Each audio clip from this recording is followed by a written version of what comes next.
Conversar agora com a Débora Erdmann. Ela vive em Israel, na cidade de Bat Yam, é orientadora pedagógica e vai nos trazer relatos de como tem sido o dia a dia por lá em meio ao conflito. Seja muito bem-vinda, Débora, muito obrigado pelo seu comparecimento aqui no Linha de Frente. Muito obrigada pela oportunidade, boa noite, para a gente boa noite, para vocês boa tarde. Exato, Débora, vocês devem estar aí provavelmente 20 horas e 26 minutos, né? Quase 8h30 da noite, né? Exatamente, a gente já está mais para o final do nosso dia. Débora, conta pra gente, esta sua cidade fica no sul, próximo a Gaza, no norte, próximo ao Líbano, próximo ali, Tel Aviv, Jerusalém, no centro. Me conta como é que está o seu dia a dia, o medo de ter terroristas infiltrados que possam fazer um ataque, dos foguetes. Como é que está o dia a dia de vocês, Débora? Fazem já 13 dias que a nossa vida deu um giro de 360 graus. A gente tem uma vida relativamente diferenciada aqui, depois de tudo que aconteceu. O que quer dizer diferenciada? Eu tenho uma neném de 2 meses, eu mal e mal saio com ela, porque eu tenho medo do que pode estar acontecendo com ela. Meu esposo trabalha de casa, ele não vai para o trabalho. Eu, por ser orientadora pedagógica, deveria estar indo fisicamente também, às vezes, ao trabalho, mas não posso estar indo, não posso estar vendo as pessoas, porque as crianças também não estão indo para as escolas, porque se as escolas não têm um quarto do pânico, o nosso bunker, né, que protege antibomba, não existe essa possibilidade de estar levando as crianças para as escolas e colocando essas crianças em risco.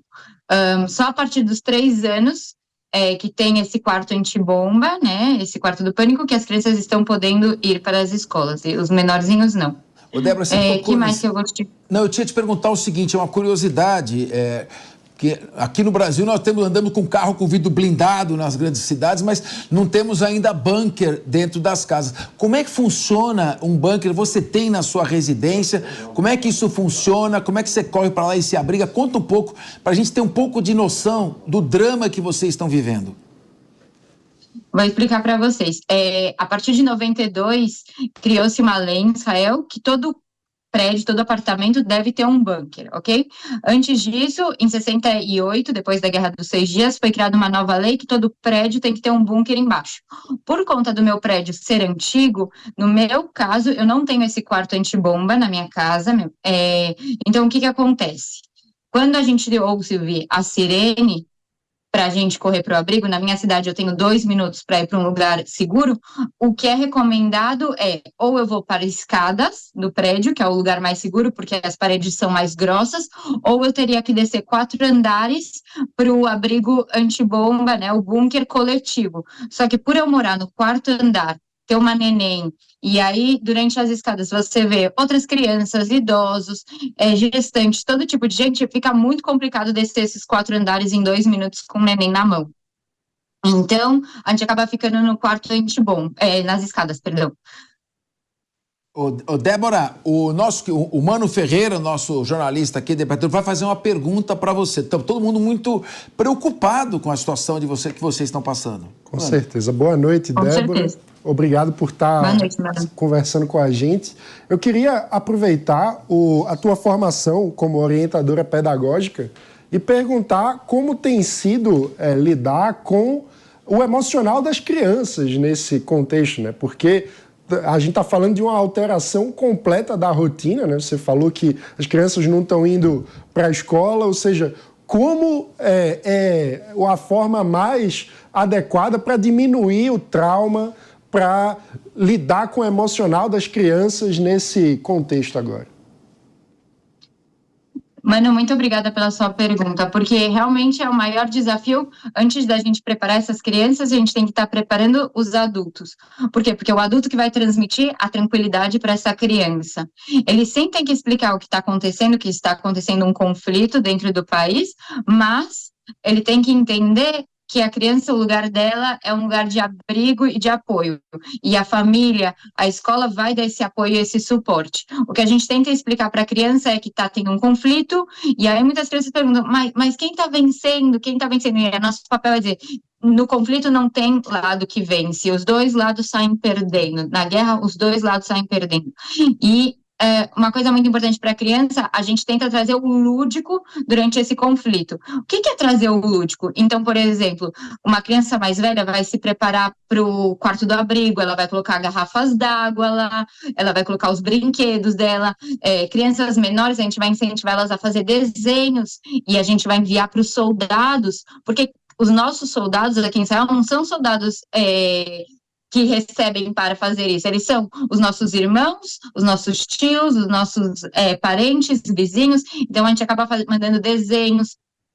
É uma situação de quem acaba vivendo num país de conflito tem que estar preparado para algumas situações. Uma outra coisa que o governo faz... Está tocando a sirene, a gente precisa... Perfeito. Puxa. Vai sim, vai se abrigar, vai para o abrigo. É ao vivo aqui, tudo é muito ao vivo no linha de frente. A Débora está se encaminhando para o abrigo antiaéreo. As sirenes tocaram, bombas estão caindo sobre Israel. Claro que tem um sistema muito eficaz, o domo de ferro, mas não dá para facilitar. Ela deve ter uma criança pequena. Ela está se dirigindo agora para o abrigo antiaéreo. São 20 horas e 31 minutos em Israel. 14 horas e 31 minutos, 14 horas e 32 minutos agora aqui no Brasil. Vamos fazer o comentário aqui, vou começar com a Cássio Miranda, que ia fazer a pergunta, mas eu peço você o comentário. Como é que será a vida de quem não pode sair de casa, tem uma criança pequena?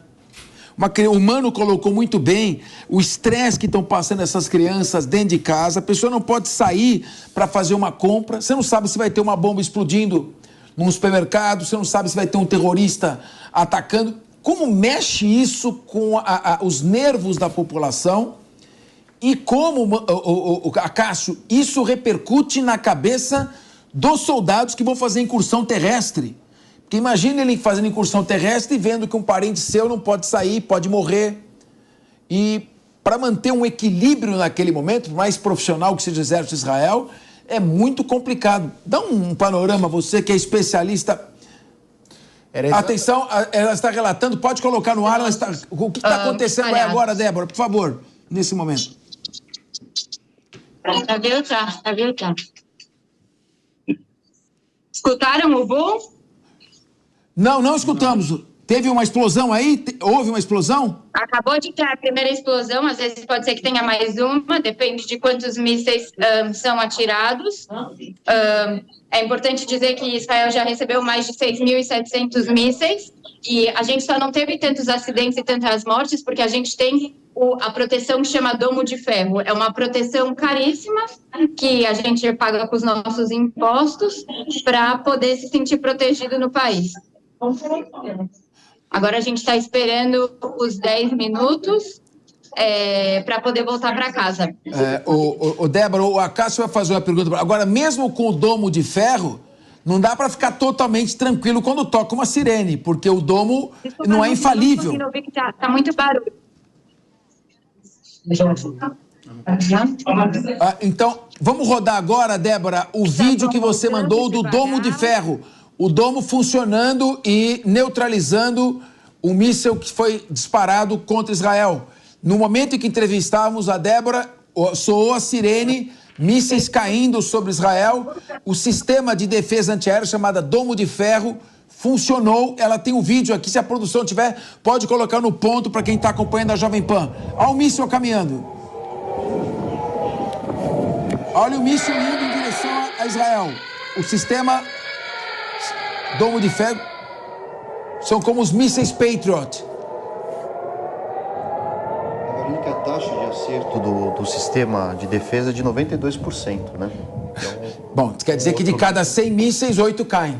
Então, claro que quando toca a sirene... Olha lá, essa imagem, estávamos entrevistando a Débora em Israel quando foi interrompida a entrevista. Ela teve que correr para o abrigo, já retornou porque o domo de ferro funcionou e neutralizou. O Cássio Miranda vai fazer uma pergunta, eu já emendando com a minha, não dá para dormir tranquila mesmo com domo de ferro, não é? Débora, eu ia perguntar, o Capês já adiantou um pouquinho, eu queria que você falasse... Você quer que eu responda ou você? Vamos lá, Débora. Eu queria que você falasse um pouco sobre o sentimento que vocês têm. Você é brasileira como nós somos de um país onde a violência existe, mas nada comparado ao que você está vivendo nesse momento. E, obviamente, essa violência impõe certas restrições. Nós percebemos pelas imagens que você estava com a sua família, vocês estavam no final do dia, num momento de lazer, num momento de descanso. Eu queria que você falasse um pouco sobre esse sentimento e falasse também sobre tarefas básicas do dia a dia. Se você pode ir ao mercado, se você pode, eventualmente, dar um passeio com os seus filhos no playground do prédio, sobre o básico efetivamente. Eu vou explicar. O básico é assim: a gente vive numa angústia esperando esse momento acontecer. É impressionante. Eu vou dormir, mas eu tô com um olho aberto e outro fechado. O mercado está funcionando normal, o shopping está funcionando normal. O que não está funcionando normal são coisas de extremo lazer. O que seria um extremo lazer? Ir para um restaurante, teatro, cinema, essas coisas. Mas para eu poder manter uma rotina de vida normal, estão funcionando as coisas. E aí o que acontece aqui em Israel? Eu moro numa cidade, por exemplo, bem pertinho da praia, 2 minutos da praia. A praia, por acaso, o mar está fechado, porque os mísseis, eles são jogados perto da praia, como vocês podem ver. Então, é muito perigoso estar na praia durante períodos de conflito ou com o terrorismo contra o Hamas. E quando a gente escuta a sirene, como a gente fez agora, a recomendação é ir para um lugar seguro. Depois da gente ir para esse lugar seguro, a vida que segue. E aí é muito louco, que é exatamente o que você acabou de falar. Por que eu tô falando que é muito louco? Porque fazem quase 7 anos que eu moro aqui. Quem não entende essa rotina, fala, caramba, como que essas pessoas conseguem viver com essa sirene, ir para um abrigo, depois voltar, e eu tô aqui sentada com vocês e fazendo uma entrevista. Peraí, eu preciso respirar, eu preciso voltar, entender o que está acontecendo comigo. Só que você acaba entrando dentro de um ritmo que não é saudável. E aí muitas pessoas ficam depois com crise de pânico, crise de ansiedade. Uma coisa é certa, você tem que estar trabalhando o tempo todo com a sua mente e com o seu eu para não enlouquecer. Desculpa que eu vou falar isso, porque é aterrorizante. E aí, o meu trabalho como educadora pedagógica é preparar esse pai para também ficar forte o suficiente para preparar essa criança, para essa criança nascer forte. E aí eu trago aqui também o meu papel como mãe jovem, que eu só tenho essa neném de 2 meses. Apesar dela ainda não entender o que está acontecendo, ela sente o meu coração, ela me sente. E então eu também tenho que estar me preparando para estar calma para ela. E é um trabalho constante. Então eu falo, é um desgaste emocional enorme. Eu falo, eu estou bem fisicamente, eu confio 100% na proteção do Estado de Israel, mas emocionalmente não é fácil. Débora, só uma complementação. Você disse que está há 7 anos e você está numa região central. Fala só um pouquinho da região onde você está, se é longe da faixa de Gaza, se é longe da fronteira norte de Israel, até para a gente entender sua localização.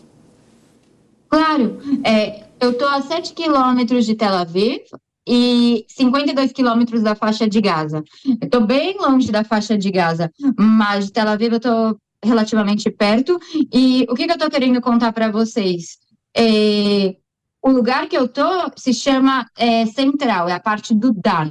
Então, é uma área que quando joga um míssil, normalmente toda essa área entra em alerta. Por quê? Porque o governo de Israel ele não sabe exatamente onde vai cair. Então, ele já avisa para todo mundo nessa área central, vão para os seus abrigos, vão para os lugares seguros para se proteger.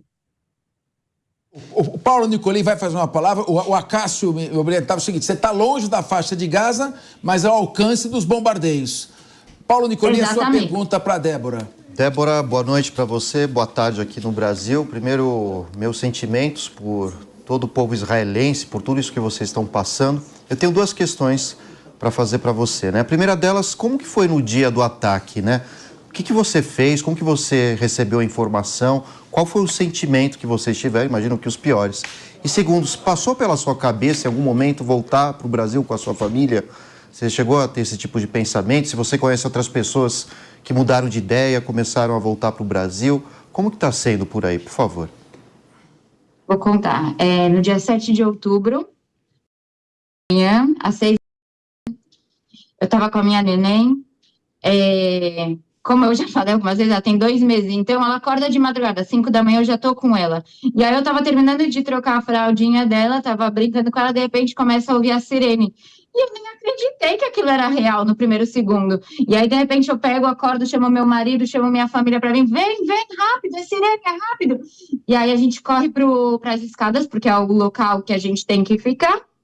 Pega o celular, começa já a ver notícias, de repente eu começo a descobrir que teve essa festa, rave, começo a descobrir que dentro dessa festa rave tinha muitos dos meus conhecidos. Depois dessa semana, eu fui em alguns velórios, em alguns enterros, a cada dia vinha uma notícia de uma nova pessoa que eu conhecia e era próxima a minha que faleceu. É um luto constante, não tem paz. É uma tristeza, o país está quebrado, o país chora. Não tem uma pessoa dentro do nosso país que não tenha alguém que tenha sido atacado, ferido ou assassinado pelo grupo terrorista. Então, por isso o povo precisa dar essa resposta. Débora. A gente está se defendendo de mais de 1.400 assassinados. E de assassinatos feitos de uma forma absolutamente horrenda, repugnante. Temos que, se tivessem poder para isso, teriam eliminado o maior número possível. E o que é realmente condenável, o maior ataque, um genocídio que Israel sofre desde o início da guerra do Yom Kippur. Então, você tem a nossa solidariedade. Vou passar a palavra desde agora. Desde o Holocausto. Eu faço uma pequena correção, desde o próprio Holocausto. É o pior atentado ao povo judeu desde o Holocausto, ou seja, há mais de 70 anos é o pior atentado que acontece com o nosso povo. E hoje mesmo, cada sequestrado que está em posse do Hamas, ao final de cada dia a gente recebe informação das famílias, eles aparecem aqui na televisão local israelense, a cada final de dia de jornalismo aqui, as TVs, elas mostram cada rostinho de cada uma dessas pessoas que foi assassinada. Por quê? Porque cada uma dessas pessoas, ela é um filho, ela é um irmão, ela é um parente nosso. E hoje mesmo a gente acabou de descobrir que o Hamas tinha sequestrado uma avó e uma neta, e essa neta tinha autismo, e ele simplesmente esquartejou e jogou o corpo por aí, e o Estado de Israel encontrou os corpos. Então a gente fica muito triste por cada uma dessas pequenas notícias horrorosas que a gente recebe, que não são pequenas.